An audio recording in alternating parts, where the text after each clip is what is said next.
So simulan natin dito mga idol sa naging laban nga po ng Los Angeles Lakers kontra sa Nuggets. Well, nakita nyo naman, walang LeBron, walang Luka Doncic, walang Rui Hachimura at walang legit na sentro na si Jackson Hayes. Ang final score 131-126. Talo man ang Lakers pero nakapalag naman sila at hindi natambakan mga kaibigan ng double digits. So pag-usapan natin kung ano nga ba naging sistema ng Lakers at nakita mutikan pa silang manalo, no? Nakita nyo sa starting 5 lineup ng Lakers mga idol, ito yung sinasabi natin na nagawang remedyo ni JJ Redick dahil wala si Luka, no? 45 points siya last game, napuwersa siya. Nakita natin nasa starting 5, ito pong si Dalton Knecht. Sabi ko nga sa inyo, mas maganda talaga sa starting 5 si Dalton dahil mas napapakinabangan siya sa outside shooting. Jared Vanderbilt kasama sa starting 5. Si Alex Len hindi pa rin pinalitan, no? Mahina talaga to si Alex Len mga idol. Meron namang ibang available tulad ni Christian Coloco. Etong si Trey Jemison hindi ginamit ni JJ Redick. Pagkakamali niya rin mga idol, no? Eto namang si Jordan Goodwin, kahit paano okay yung pinapakita. At si Austin Reeves, grabe, bumalik ang kanyang rhythm sa paglaro kahit wala etong si Luka at si LeBron James, no?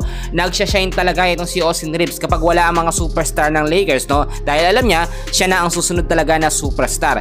Tignan muna natin, nung first half ng game, medyo talaga intense and crucial yung naging laban.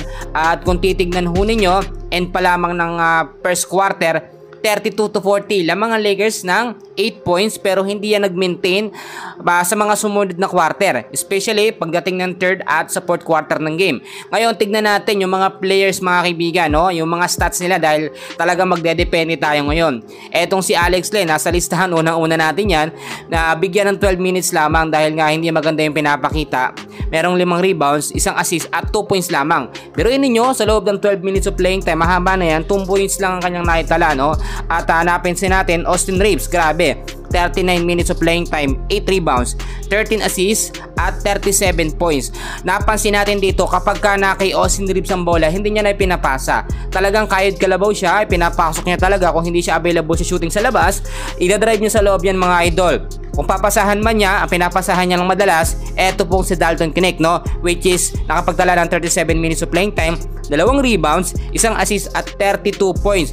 Ngayon mga idol, ang sinasabi ko sa inyo, kapag ganitong senaryo na hindi nakapaglaro ang mga star player, superstar ng Lakers, malaking problema.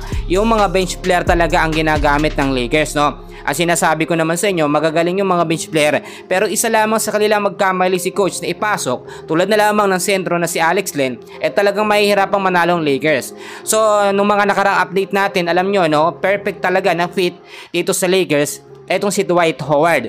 Free naman, no, free agent naman si Dwight Howard mga idol. Ang sinasabi ng iba, wag na daw kunin, wag na daw kumuha dahil babalik naman daw etong si Jackson Hayes, no? At mas malakas na si Jackson Hayes pagbalik niya sa game.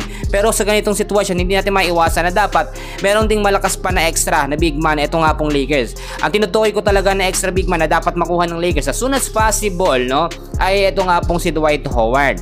Ang sinasabi nyo, matanda na si Howard at hindi na mapapakinabangan. Pero bakit si LeBron?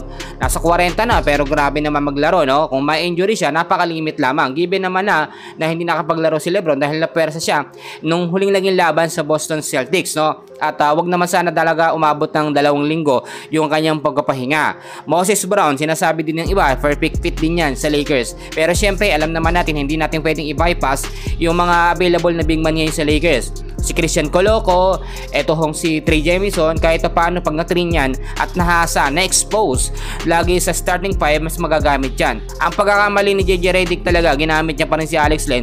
Kahit nung huling laban, nakita natin walang maiambag at takot na takot po sa ring. Kahit yung dadakdak na, malapit na sa ring, at hindi pa niya ginagawa. So mga kaibigan, talo ba ng Lakers? Nakapalag naman. Yan muna ang update natin for today and please huwag nyo kalimutan na mag-like and subscribe sa ating channel for more updates. Maraming salamat po.